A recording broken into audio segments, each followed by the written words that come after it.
వారు ముగ్గురు చిన్ననాటి స్నేహితులు. 10వ తరగతి వరకు కలిసి చదువుకున్నారు. ఇద్దరు మాత్రం మెరిట్ మార్కులతో పాస్ అయ్యారు.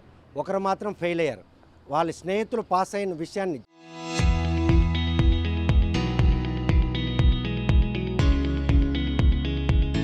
జీర్ణించుకోలేని ఫెయిల్ అయిన స్టూడెంట్ మాత్రం వారిద్దరిని ఎలా మట్టు పెట్టాలా అని స్కెచ్ వేశాడు.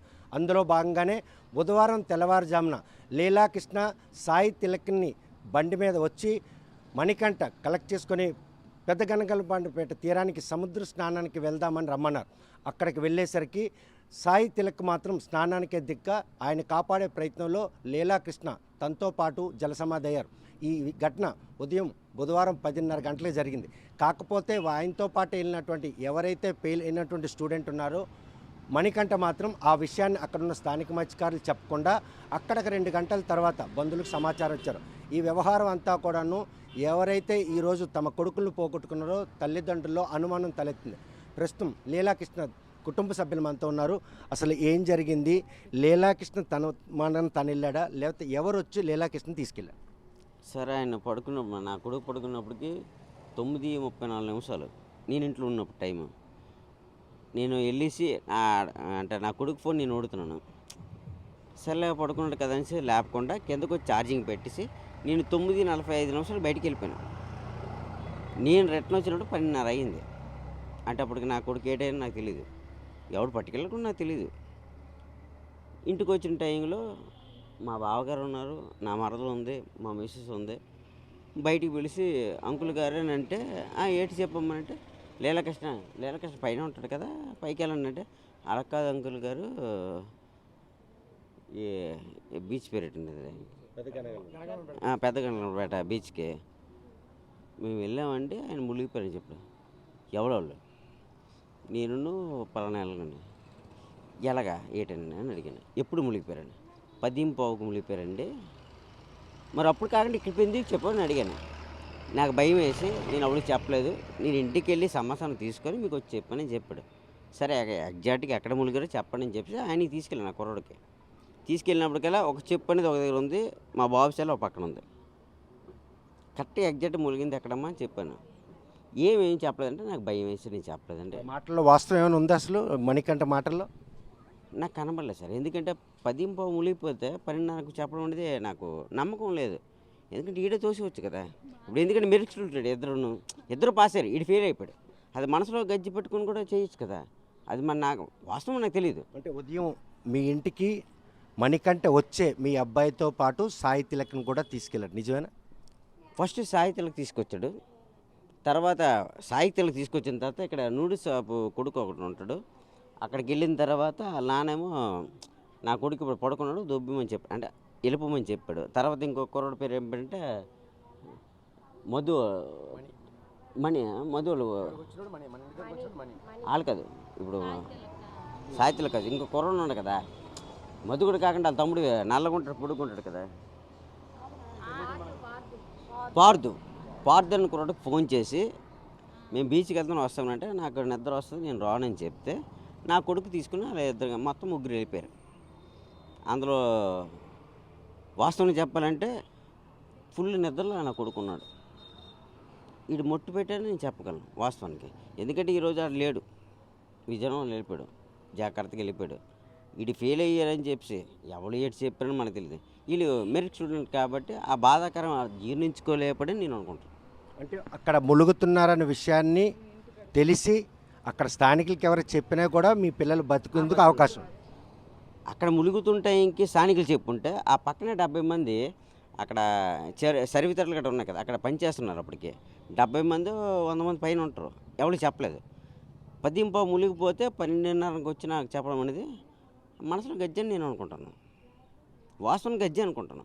ఎందుకంటే అదే కుర్రోడిని వీళ్ళందరూ వచ్చి నా కొడుకు తీసుకొచ్చి ఇలా చచ్చిపోతానని చెప్పేసానంటే నేను చెప్పాను 10th అనేది పాసా ఫెయిలా పక్కన పెట్టు, 2సారి రాసుకుందాం తప్పేట్లేదు అని నేనే సలహాలు ఇచ్చి అది పంపించాను. అంటే మీ అబ్బాయి లీలాకృష్ణ ఎవరైతే మణికంఠ ఫెయిల్ అయ్యే విషయం మీతో చెప్పాడా? చెప్పాడండి, మా ఇంటికి వచ్చాడు, డైరెక్ట్గా చెప్పాడు. నేను చెప్పాను పాస్ ఫెయిల్ అనేది పక్కన పెట్టు, ఓటమి గెలుపు అనేది ఉంటుంది. గెలుపు అనేది నీ విజయానికి ఇస్తుంది, ఓటమి అనేది నీ నిజాయితీకి ఇస్తుంది. మీరు అవుతుంది కొద్ది లేట్ బట్ నువ్వు ఎలాగైనా ఇంకోసారి రాయిరా, తప్పేయట్లేదు. ఎలాగైతే అలాగ వస్తుంది. నువ్వు మళ్ళీ ఎన్ని సబ్జెక్టులు, 3 సబ్జెక్టులు 4 సబ్జెక్టులు చెప్పడు మళ్ళీ రాయి, మళ్ళీ బెస్ట్ స్టూడెంట్ అవ్వు, తప్పేయట్లేదు. పాస్ అయినంత మాత్రం నువ్వు ఫెయిల్ అంటే కాదు. ఏదో చెయ్యని చెప్పాను నేను. ధైర్యం వాళ్ళకి చెప్పాను. అది ఎవరంటే వాళ్ళ తల్లిదండ్రులు వీడికి చంపేస్తానని చెప్పారు. ఆ తల్లిదండ్రులు చెప్పారు. వాళ్ళ మేనమామ అనేది పెంచుతుండడానికి. వాళ్ళ మేనమామ కింద ఎదురుగా చికెన్ షాప్లో పనిచేస్తాడు. నీకెంత చదివించినా అంటే తల్లిదండ్రులకు దూరం పెట్టి నేను చదివించినా నువ్వెంత ఫెయిల్ అయ్యింది, వేస్ట్ కాడు, వరస్ట్ కాడు అని చెప్పి వాళ్ళు తిట్టారు. ఆ టైంలో నా కొడుకు తెచ్చాడు అడిగి. తెచ్చినప్పుడు డాడీ వీళ్ళకి చచ్చిపోతానంటే తప్పు. ఒకేసారి ఎవడు కూడా పాస్ అవ్వడు. ఫెయిల్ అనేది వస్తుంటుంది. పాస్ అనేది మన విజయం ఇస్తుంది, ఫెయిల్ అనేది మనకి గెలుపు అనేది ఇస్తుంది. ఎప్పుడు ఎంత నువ్వు ఫెయిల్ అయితే అంతే గెలుస్తావు. కానీ ఫెయిల్ అయ్యారని తెలిసి మీ అబ్బాయి తను తీసుకొని వచ్చిన తర్వాత ఆయన అంతలా ధైర్యం కలిగించిన కూడా ఆయనలో ఒక మార్పు రాకుండా ఈరోజు తోటి స్నేహితులిద్దరిని స్నానానికి తీసుకెళ్ళి మట్టు పెట్టేందుకు మణికంఠ వ్యూహం పడినట్టే ఉందా ఈ వ్యవహారం? మట్టే పెట్టాడు. ఎందుకంటే నా కొడుకులు అంటే ఇప్పుడు ఎవరైతే ఉన్నారో ఎస్సీ కొన కుర్రాడు తిలక్ అనేది ఆయన మంచి నిద్రలో ఉన్నప్పుడు తీసుకొచ్చాడు. ఆ తర్వాత నా కొడుకు కంటే ముందు వీళ్ళు ఇక్కడ నూడిల్స్ కొట్టిన కుర్రాడికి ఆయన దగ్గరికి వెళ్ళాడు. ఆయన ఏంటంటే వాళ్ళ నాన్నగారు పడుకున్నాడు, ఇక్కడ నుంచి దొబ్బి నువ్వు నా పైసలు నాకు రాకూడదు. నాకు సోమవారం నుంచి నాకు అడుగుతున్నారు మా బ్యాచ్ మొత్తం వెళ్తున్నాను అని. అంటే నేను తిలకరించాను, నాకు వద్దండి, నేను బీచ్లు గట్ట హోటల్కి వెళ్ళండి, థియేటర్కి వెళ్ళండి, అంతకుమించి నేను బీచ్లు పంపని నేను అప్పుడే చెప్పాను. సోమవారం నుంచి మంగళవారం వచ్చారు. నేను బుధవారం తెల్లారి 9:10 బయటికి వెళ్ళిపోయాను సార్. ఆ టైంలో వాడిని పట్టుకెళ్ళిపోయారు. వాస్తవానికి అయితే మాత్రం అది మటరే. చూస్తే కనుక కొడుకు పడుకై ఉన్నారు. ఎవరు వచ్చి కొడుకుని తీసుకెళ్లారు? ఈవిడ తెలుసు. ఆ మణికంటే తీసుకెళ్ళాడు సార్. పడుకొని అడిగాడు. అయితే మీదే ఉన్నాడు, పడుకున్నాడు, అవేటి చెప్పలేదు. మీద ఉన్నాడని చెప్పాను.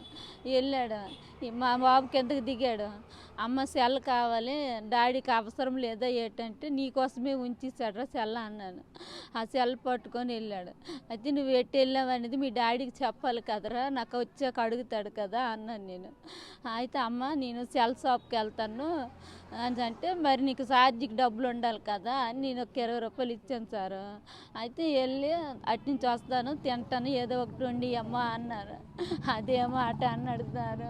ఈ సెలవుల్లో తెల్లవారు పేపర్ వేసి కూడా మీకు చేదోడుగా నిలుస్తున్నాడు మీ అబ్బాయి సెల్ మెకానిజం, నిజమేనా? అది నిజమే సార్.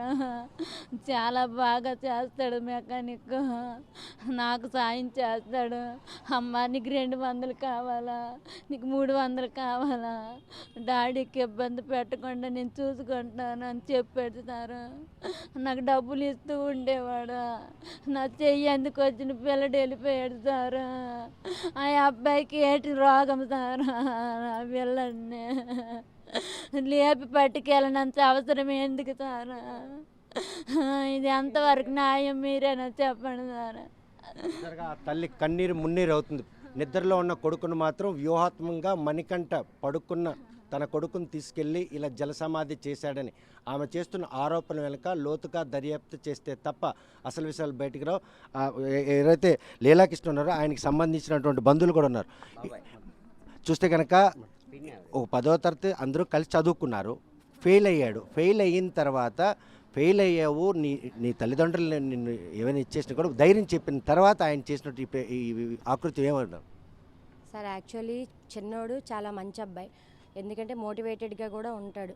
ఇన్ కేస్ ఎవరైనా వాళ్ళ ఫ్రెండ్స్ వచ్చినా అందరితో చాలా సరదాగా, చాలా అంటే కొంచెం మంచి వ్యక్తిత్వం కలవాడు.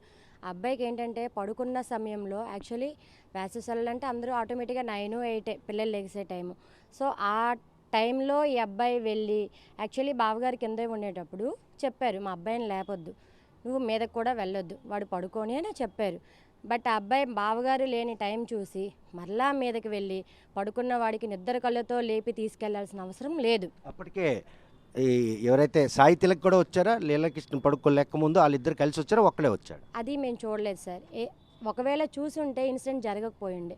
ఎందుకంటే మేము ఎవరూ లేని టైం చూసి ఆ అబ్బాయి పై గదిలో పడుకుంటే అక్కడికి వెళ్ళి లేపి తీసుకొని వెళ్ళాడు. అట్ ద సేమ్ టైం బాబు బీచ్లో వీళ్ళు ముగ్గురు ఉండేటప్పుడు కూడాను ఆ అబ్బాయి ఏం చేశాడంటే, వీళ్ళందరూ ఫ్రెండ్స్, బెస్ట్ ఫ్రెండ్స్, వీళ్ళ నెంబర్ ఆ అబ్బాయికి నోటెడ్ ఉంటుంది. ఒకరిది కాకపోయినా ఒకరిదైనా నోటెడ్ ఉంటుంది. ఇన్ కేస్ వాళ్ళు అక్కడ నుండి మాకు ఇన్ఫర్మేషన్ ఇచ్చినా మేము హాఫ్ అన్ అవర్లో వెళ్ళి అక్కడ చేరుకునేవాళ్ళం. లేదు, మాకే చెప్పలేదు. సరే, అక్కడ వలలు వేసే వాళ్ళు ఉన్నారు, వాళ్ళకి అట్లీస్ట్ మా ఫ్రెండ్ ఎలా మునిగిపోయాడంటే కొంచెం ఒక 200 మీటర్స్లో ఫంక్షన్ అవుతుంది అక్కడ. ఇన్ కేస్ అక్కడికి వెళ్ళి ఆ అబ్బాయి అరిచినా అక్కడ అందరూ చేపలు పట్టేవాళ్ళే, వాళ్ళు కూడా వచ్చి కొంచెం సేవ్ చేసే పరిస్థితి అక్కడ ఉండు. బట్ అది కూడా ఆ అబ్బాయి చేయలేదు. అక్కడే నుండి ఇప్పుడు ఏ బైక్తోనైతే తీసుకువెళ్ళాడో అదే బైక్తో వచ్చి అబ్బాయి వచ్చేటప్పుడు కూడా డైరెక్ట్గా మా ఇంటికి రాలేదు. మా ఇంటికి రాకుండా వాళ్ళ ఇంటికి వెళ్ళాడు ఫస్ట్ ఆ అబ్బాయి. అది ఏడుస్తూ కావచ్చు, ఏదైనా కావచ్చు, కానీ మాకు ఫస్ట్ చెప్పకపోవడం అనేది అబ్బాయి చేసిన ఫస్ట్ తప్పు. అది అక్కడికి వెళ్ళి వాళ్ళ పేరెంట్స్తో మాట్లాడి అవన్నీ చేసి వాళ్ళందరూ మరి ఏం చెప్పారో మనకు తెలీదు. వాళ్ళు అంటే మా బావగారు కొడతారు, తిడతారు అని భయంకి. ఇప్పుడు ఒక అబ్బాయి చనిపోయాడు అంటే ఆ బాధ మేము జీర్ణించుకోలేం, అందులోనూ యంగ్, వెరీ యంగ్. ఇప్పుడు ఆ అబ్బాయి మళ్ళీ వాళ్ళ పేరెంట్స్ వెళ్ళి వేరే వాళ్ళ దగ్గరికి, సాయి తిలక్ ఉన్నాడు కదా, ఆ అబ్బాయి దగ్గర, ఆ పేరెంట్స్ దగ్గరికి వెళ్ళారు. ఇక్కడ నుంచి అక్కడ వెళ్ళేసరికి హాఫ్ అన్ అవర్, బీచ్ నుంచి ఇక్కడికి వచ్చేసరికి 1.5 hours, 2 hours. ఇక్కడ నుండి మళ్ళీ సాయి తిలక్ వాళ్ళ ఇంటికి వెళ్ళారు. అక్కడ కొంచెం పేరెంట్స్తో మాట్లాడి అన్నీ చెప్పి వీళ్ళందరూ ఒక ఫ్యామిలీతో వచ్చారనమాట. మొత్తం మాకు ఇన్ఫర్మేషన్ ఇవ్వడానికి ఆ టైంకి వచ్చి, ఆ టైంకి చెప్తే మేము ఏం చేయగలం సార్? చేసే టైం ఎక్కడుంది అసలు? ఫెయిల్ అయిన తర్వాత కూడా వాళ్ళ పేరెంట్స్ మందలించారని చెప్పి చనిపోతాను అని మణికంఠ ఆవేదన చెందడం, దాన్ని ఎవరైతే లీలాకృష్ణ మణికంఠ ఇంటికి తెస్తే తల్లిదండ్రులు కూడా ఫెయిల్ని పెద్దగా పరిణామాలు తీసుకోవద్దు అని కూడా ఒక సూచన చేశారు. అయినప్పటికి కూడా వీళ్ళని వెంటాడి నీడల ఈరోజు వాళ్ళ జల సమాధికి కారకులు ఎవరని ఈ దీంట్లో తెలుస్తుంది. ఆ రోజు నేను మా వారు కిందన దిగేటప్పుడు స్కూటీ మీద వెళ్తుంటే, నేను స్కూల్కి వెళ్తున్న టైంలో పిన్ని అబ్బాయి సోషల్ ఫెయిల్ అయ్యాడు పిన్ని అని చెప్పారు. నాన్న ఫెయిల్ అయిపోతే తప్పేం కాదు అంటే, పిన్ని చచ్చిపోతాను అంటున్నాడు. చచ్చిపోతాను అనడం కూడా తప్పు కాదు. ఈ విషయం నీ ఫ్రెండ్తో కాకుండా మీ పేరెంట్స్తో మాట్లాడు. ఫ్రెండ్తో మాట్లాడితే వాడేం చేస్తాడు? వాడు కూడా సేమ్ నీ ఏజే. నువ్వు సోషల్ ఫెయిల్ అయినంత మాత్రాన జీవితం అయిపోలేదు. నెక్స్ట్ ఇయర్ సప్లిమెంటరీ ఉంటుంది, రాసేసుకో. బట్ నువ్వు లీలాకి పదే పదే నేను ఫెయిల్ అయ్యానని ఆ అబ్బాయిని విసిగించొద్దు. ఆ అబ్బాయి పాస్ అయ్యాడు కాబట్టి, నీకు ఫ్రెండ్స్ కాబట్టి చిన్నది ఏదైనా ఉంటుంది, అది కామన్ నాన్న వదిలేసాయి అంటే ఏడ్చాడు అబ్బాయి, నేను చచ్చిపోతానని. అయితే లీలా సార్ ఈ అబ్బాయి ఏంటంటే అందరూ నాకు కావాలి, అందరూ మంచివాళ్ళు పిన్ని, వీళ్ళందరూ నా ఫ్రెండ్స్ అని కలుపుకునే తత్వం. సో వీడు ఏం చేశాడంటే, పోనీరా పిన్ని 2 days ఈ అబ్బాయితో ఉంటాను, కొంచెం మోటివేట్ చేస్తాను, చచ్చిపోతాను అంటున్నాడు, మళ్ళీ ఇంత ఫ్రెండ్ నేను ఎక్కడ తెచ్చుకోగలను, ఆ మైండ్ సెట్లో లీలా ఉన్నాడు. అతి మంచితనమే ఈరోజు ఈ స్కెచ్కి దోహదపడిందే మణికంఠకి. అంతే సార్, మా బాబు మంచితనమే ఈరోజు అంతే సార్ ప్రాణాలను కోల్పోయాడు. కానీ ఈ విషయంలో తల్లిదండ్రులుగా మీరు కానీ స్నేహితులు కానీ ఎవరు కూడా మణికంఠ వేసిన స్కెచ్ని మాత్రం పసిగట్టలేకపోయారు. అంటే అందరూ ఫ్రెండ్స్ అనే వచ్చారు. వీడు బెస్ట్, వీడు మంచోడు కాదు, వీడు చెడ్డోడు అని మాకు తెలియదు కదా సార్. ఎప్పుడు ఇంట్లో ఆడుకునేవారు, చక్కగా ఉండేవారు, పైన ఆడుకునేవారు, క్యారమ్స్ ఆడుకునేవారు, సెలవుల్లో మీదకి వచ్చేవారు, క్రికెట్కి వెళ్ళేవారు, ఇక్కడ ఆటోలో రోడ్ల పైనే కూర్చొని ఈవినింగ్ వరకు చక్కగా ఇక్కడే కళ్ళ ముందే ఉండేవారు సార్. సడన్గా ఈ రిజల్ట్ రావడం, ఇదంతా జరగడం మాకు కూడా అసలు అయోమయంగానే ఉంది. ఈవెన్ అంటే మేము లెగిచేసరికి మీ బాబు లేడు, అలాంటి విషయాలు వింటే మేము కూడా తట్టుకోలేం కదా. ఇగోండి వాళ్ళ బ్రదర్, మాట్లాడండి. చూస్తే కనుక ప్రస్తుతం చెప్తాను సార్, అవి ఎలా 10th ఫెయిల్ అయిపోయిందని వచ్చాడు సార్. వస్తే ఒరే బాబు అది ఎందుకు మంచి పద్ధతి కాదు, ఫెయిల్ అయిపోతే ఏముంది, ఫెయిల్ అవ్వకపోతే ఎటుంది, మళ్ళీ కట్టుకో, మళ్ళీ పాస్ అవ్వు, చచ్చిపోయిన డెసిషన్ గట్టి ఎప్పుడు నువ్వు తీసుకోకు అని నేను చెప్పాను సార్. నాకు సరిగ్గా మాట్లాడడం రాలేదు. మీద మా ఆయన ఉన్నారు, నీకు అన్నీ అర్థమైనట్టుగా చెప్తారు అంటే, సరే అంటే అంకుల్ కాడికి వెళ్తాను అన్నాడు. అంకుల్ కాడికి వెళ్తే మా ఆయన అన్నీ చెప్పారట, ఒరే తప్పు అది, ఫెయిల్ ఎవరవర్రా, జీవితంలో అందరూ ఫెయిల్ అవుతారు, ఆ తప్పు నువ్వు సరిదిద్దుకున్న రోజే నువ్వు సరైన స్టూడెంట్ అని మా ఆయన చెప్పారట. చెప్తే మళ్ళీ అన్నారు తెల్లవారి నుంచి ఏటి తినలేదు అంకుల్ అన్నారట. మా బాబు 100 రూపాయలు తీశారు సార్. అలా టిఫిన్ కొట్టు కాడ టిఫిన్ ఇప్పించాడు. నీ కోపం మీ అమ్మ నాన్న కోపం చల్లారిన తర్వాత నువ్వు ఇంటికి వెళ్ళు, అంతవరకు మా ఇంటికాడ ఉండని మా బాబుకి ధైర్యం చెప్పాడు సారు. చాలా మంచి వ్యక్తి సారు. పెద్దవాడైతే చాలా మంచి కొడుకుని కోల్పోయాను సార్. నేను నాకు డబ్బు లేకపోయినా పర్వాలేదు, నా కొడుకు ఉంటే సరిపోయేది. అందుకే ఎందుకు అలట్టు వాళ్ళతో వెళ్ళాడు. నా కొడుకుని ఎవరేస్తారు సార్. చాలా తెలివైనాడు, ఏదైనా ఇలా నిమిషంలో పడతాడు సార్. అలాంటి వాడిని నా దరిద్రమైన ముఖంతా చూడలేను సార్. చూస్తే కనుక ప్రస్తుతం ఏదైతే ఇద్దరు 10th క్లాస్ విద్యార్థులు జల సమాధి వెనక ఒక పెద్ద కుట్రే జరిగిందన్నటువంటి పరిణామం స్పష్టంగా కనిపిస్తుంది. బుధవారం ఉదయం ఎక్కడైతే ఇంట్లో పడుకొని ఉన్నట్టు తన స్నేహితుడైనటువంటి సాయి తిలక్, అదేవిధంగా లీలాకృష్ణన్ ఇద్దరిని కూడా తట్టి లేపి తన ద్విచక్ర వాహనంపై పెదగనగలపేట బీచ్కి తీసుకెళ్లడం జరిగింది. మణికంఠ చేసినటువంటి ఈ స్కెచ్లో తల్లిదండ్రులు కానీ స్నేహితులు కానీ సన్నిహితులు ఎవరూ కూడా గమనించలేపారు. 10వ తరగతికి పోయిన దగ్గర నుంచి తన తల్లిదండ్రులు మందలించారనే ఉద్దేశంతో మదనపడిన ఆయన కాపాడుకునేందుకు చూస్తే కనుక లీలాకృష్ణ తల్లిదండ్రులు కూడా ఆయనకి బదనార్చారు. ఎందుకంటే ఫెయిల్ అనేది పెద్ద క్రైటీరియా తీసుకోవద్దు, ఎట్టి పరిస్థితుల్లో పాస్ అవుతున్న ఒక ధైర్యం కూడా కల్పించారు. అలా వెంటనే ఉంటూనే ఈరోజు తన తోటి స్నేహితులు ఇద్దరు బెటర్ మార్కులతో పాస్ అయ్యారన్నట్టు అక్కసు మణికంఠను మాత్రం తీవ్రంగా మదనపాటుకు గురిచేసింది.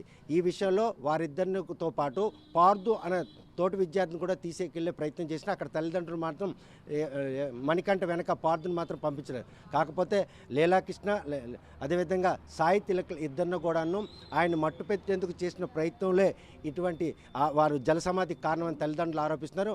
మరి ఈ ఘటన పోలీసులు క్షేత్రస్థాయిలో దర్యాప్తు చేసి ఎవరైతే ఈ కుట్రకి పాత్ర అంటే రచించినటువంటి మణికంఠను విచారించడంలో ఎటువంటి మెలకువలు పాటిస్తారు, ఇద్దరు తోటి విద్యార్థులు ప్రాణాలు తీయడానికి కూడా వెనకన్నటువంటి 10వ తరగతి ఫలితాల్లో ఫెయిల్ అయినటువంటి మణికంఠ చేసినటువంటి ఆకృత్యం ప్రతి ఒక్కరిని మదనపాటు గురి చేయడంతో పాటు ఆ 2 కుటుంబాల్లో కూడాను నిరుపేద కుటుంబాలు పిల్లలు 10వ తరగతి మంచి మార్కులతో పాస్ అయ్యారు. వారి భవిష్యత్తు కోసం బంగారు బాట వేస్తున్న క్రమంలో వారి జలసమాధి కావడం ఇళ్లలో మాత్రం శోక సముద్రం నెలకొనుంది. ప్రస్తుతం ఈ ఘటన చిక్కోలు జిల్లాలో ఉలిక్కిపాటు గురి చేసింది. మణికంఠ చేసినటువంటి ఈ ప్రక్రియ మాత్రం ప్రతి ఒక్కరిని కూడాను మదనపాటు గురి చేయడంతో పాటు పిల్లల్లో ఇటువంటి క్రూరత్వం నింపడానికి గల కారణాలేంటి, వారి పెంపకాల్లో లోపమా లేకపోతే పరిసరాలు ఏమైనా వారికి దోహదపడ్డాయా? మణికంఠ చేసినటువంటి ఈ ప్రయత్నంలో ఈరోజు సాయి తిలక్తో పాటు ఈరోజు లీలాకృష్ణ ఇద్దరు కూడాను జలసమాధి ఆ కుటుంబాల్లో వారికి అందొచ్చిన పిల్లలు పోయారన్నటువంటి ఆవేదన మాత్రం వారిని వెంటాడుతుంది అనడంలో ఎటువంటి అతిశక్తి. ఈ ఘటనపై పోలీసులు లోతుగా దర్యాప్తు చేసి ఎవరైతే ఈ ఘాతుకానికి పాల్పడ్డారో వారిని కఠినంగా శిక్షించినప్పుడే ఇటువంటి ఘటనలు పునరావృతం కాకుండా ఉంటాయి అనడంలో ఎటువంటి అతిశక్తులు. వీడియో జర్నలిస్ట్ రామకృష్ణతో సత్యం, RTV శ్రీకాకుళం.